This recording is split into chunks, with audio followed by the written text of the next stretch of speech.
Introduction: The Perfect Brother and the New House. Imagine a cold, gloomy evening in 1997. Our protagonist, Jesse, is a sensitive 21-year-old young man who suffers from chronic anxiety. He is constantly on medication just to keep his nerves steady. But despite his personal struggles, Jesse has one constant anchor in his life: his older brother, Ethan. To Jesse, his big brother is a total rock star. Ethan is athletic, brilliant, went to a top-tier Ivy League university, and has always been the golden child of the family. Even when a tragic car accident left Ethan with a slight limp in his left leg, his spirit never broke. Jesse absolutely worships the ground his brother walks on. On this particular day, the family is moving into a spacious, slightly eerie, new Victorian house in a quiet suburban neighborhood in upstate New York. The parents are thrilled, and the brothers are ready to share a room. But right off the bat, things feel incredibly off. The moment they walk through the front door, the previous owner drops a strange, unsettling condition on them. There is a small room at the end of the hallway upstairs, and it is firmly locked. The owner strictly warns the family that they must never, under any circumstances, open that door until he returns to retrieve his belongings. As night falls, a heavy rainstorm begins to lash against the windows. Jesse is trying to study, but he keeps hearing bizarre noises. Faint thumping, scratching, and muffled sounds seem to be coming directly from inside that locked room. He mentions it to his family, but his parents dismiss it as just the old house settling, or perhaps his anxiety playing tricks on his mind. His perfect brother Ethan smiles warmly and tells him to get some rest, stepping outside into the pouring rain to get some fresh air and clear his head. Jesse decides to follow his brother outside to join him, but the moment he steps onto the street, the atmosphere turns pitch black and terrifying. Through the blinding rain, Jesse watches in absolute horror as a mysterious black Ford Econoline van screeches to a halt right in front of his brother. A group of masked, muscular men jump out of the vehicle. They grab Ethan, wrestling him to the ground. Ethan fights back with everything he has, but he is outnumbered. Jesse tries to run forward to save him, but his legs feel like lead, and his anxiety paralyzes him. The men throw his perfect brother into the back of the van, slam the door shut, and speed off into the night. Ethan vanishes into thin air. The local police department is called immediately, but the FBI investigation goes nowhere. There are no witnesses, no license plate numbers, and no ransom calls. Days turn into weeks. The household falls into a deep, depressing silence. Jesse is consumed by pure, agonizing guilt, believing that if he had just been faster or braver, his brother would still be here. 19 agonizing days pass by. The family is right on the verge of losing all hope, preparing themselves for the absolute worst. Then, on the 19th night, the front door clicks open. Standing in the doorway, soaked from the rain, is Ethan. He is alive, physically unharmed, and completely safe.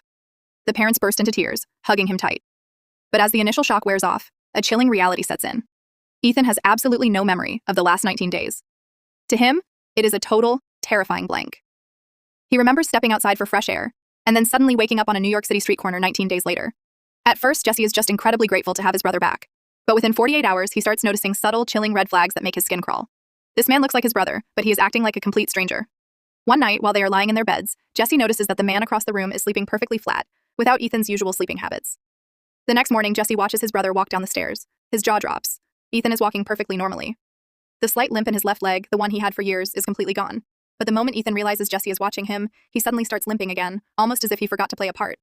Suspicion begins to spiral into full-blown paranoia. Jesse starts staying awake at night, pretending to sleep while keeping one eye open. His patience pays off. In the dead of night, he watches his brother quietly get out of bed. Ethan slips out of the bedroom and heads downstairs. Jesse creeps after him, keeping his footsteps completely silent. He watches his brother leave the house and walk into a dark alleyway. Ethan pulls out a cell phone, lights up a cigarette, and starts speaking into the phone. But his voice is completely different. Gone is the warm, gentle tone of the loving older brother. Instead, he speaks with a cold, ruthless, and terrifying authority, sounding like a high-level Brooklyn mob boss giving orders to a criminal underworld. Jesse is utterly terrified. He realizes with absolute certainty that the guy living downstairs, eating breakfast with his parents, is not his brother at all. He is a highly sophisticated imposter. But when Jesse tries to warn his mother the next morning, she looks at him with deep concern and suggests his mental illness is getting worse. She even gives him his daily medication, but Jesse is smart. He pretends to swallow the pill but hides it under his tongue, spitting it out later. He realizes that even his parents are acting strangely, almost as if they are keeping a massive secret from him. The next night, Jesse decides he needs concrete proof. He follows the fake brother out of the house again, tracing his steps to an old, abandoned warehouse in the industrial district. Jesse sneaks inside, hiding behind a row of dusty shipping crates. What he witnesses inside completely shatters his reality. He sees his brother sitting at a desk, and standing right next to him, acting as subordinates, are his own mother and father. They are talking about him. They are discussing how Jesse skipped his medication, and how he is starting to figure out the truth. Jesse accidentally knocks over a metal tool, making a loud echoing noise. The fake family immediately freezes and looks in his direction. Jesse turns around and runs for his absolute life. He bursts through the doors of the building, sprinting through the dark, empty streets with his heart pounding in his chest. He manages to lose them in the alleys, and runs straight into the nearest local police precinct. He is breathless, trembling, and crying. He frantically tells the desk sergeant that his entire family has been replaced by dangerous imposters, criminals who are holding him hostage in his own home. The officer tries to calm him down and asks for his personal details to verify his identity.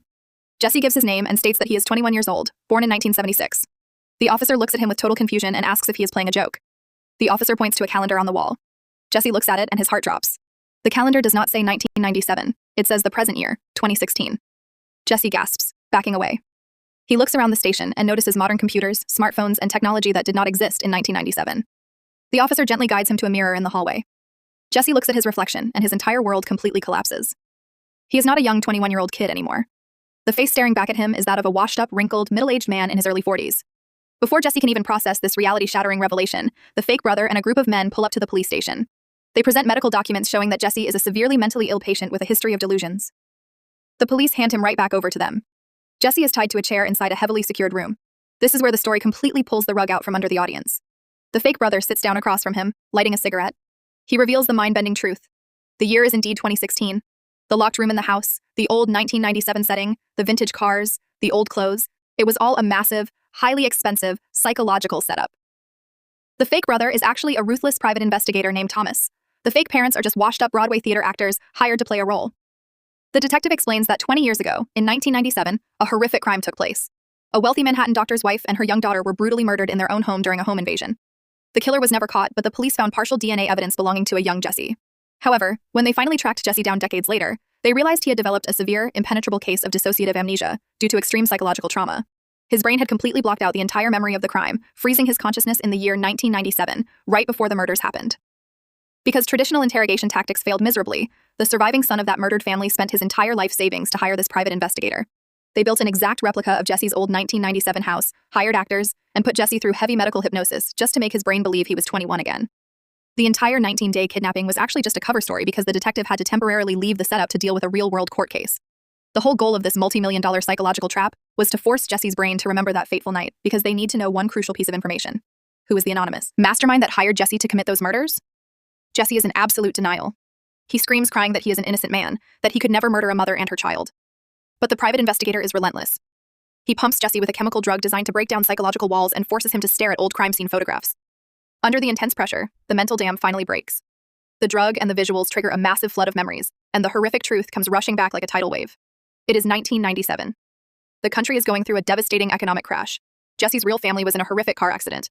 His parents died instantly, and his real older brother, Ethan, was left fighting for his life in a hospital, desperately needing an incredibly expensive, life-saving surgery. Jesse was completely broke, helpless, and losing his mind with grief. Out of nowhere, an anonymous user on an old online internet chat room messaged him, offering a massive sum of money, enough to cover his brother's entire medical bills. But there was a catch. Jesse had to go to a specific address and eliminate a woman. Desperate to save his brother's life, a young Jesse took a knife and broke into the wealthy doctor's home. He initially intended to just steal the money or back out, but the doctor's wife caught him in the act. In a state of pure, blind panic and adrenaline, Jesse lost control. He brutally stabbed the mother to death. As he turned to leave, the young daughter saw his face, crying out in terror. To cover his tracks, Jesse murdered the little girl too. The only person he spared was the youngest son, a little boy who was hiding under the bed, trembling in absolute terror. After committing the unspeakable crime, Jesse ran down the stairs, covered in blood. As he fled into the night, he crossed paths with a man outside the house. It was the wealthy doctor himself, the husband and father of the victims. In that split second, Jesse realized the sickening truth. The anonymous mastermind who had hired him online to murder the family was none other than the doctor himself. The doctor was heavily in debt and wanted his own wife dead so he could collect a massive multi-million-dollar life insurance payout.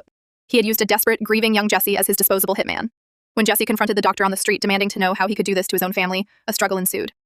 In the heat of the moment, the doctor accidentally tripped over the railing and fell off the roof to his death. Following that night of pure horror, Jesse's brain completely broke from the overwhelming weight of guilt. He entirely erased the memory of the murders and his brother's subsequent death from his conscious mind, locking himself in a perpetual mental loop of 1997. Back in the present day, 2016, Jesse is sitting in the chair, sobbing uncontrollably, completely crushed by the monstrous reality of what he did.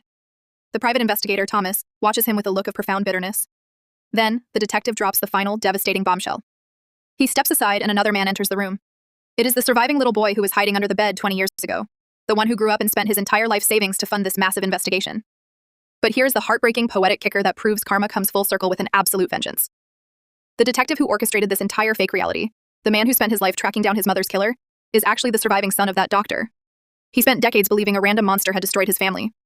But as Jesse speaks the truth out loud, confession recorded on tape, the detective realizes the ultimate sickeningly dark reality. It was his own beloved father who ordered the hit that slaughtered his mother and sister. His own father was the true monster who destroyed their lives for a piece of paper. The room falls into a heavy, suffocating silence. The truth is too heavy for anyone to bear. There is no victory here, no satisfaction, and no relief. The detective, completely broken by the realization that his entire life's mission of revenge led him back to his own father's sins, walks over to the window. Overwhelmed by pure despair and the sickening truth, he takes a dive off the high-rise building, ending his life. Jesse is left alone in the room, staring at his reflection. The crushing weight of 20 years of buried guilt, the blood of an innocent mother and child on his hands, and the realization that his entire life was a lie completely consumes him. Consumed by the poetic justice of the universe, Jesse quietly takes a hidden syringe of lethal medication from the desk and injects it into his veins. As his eyes slowly close for the final time, the screen fades to black. In this twisted game of crime and deception, karma took absolutely everything, leaving no winners behind.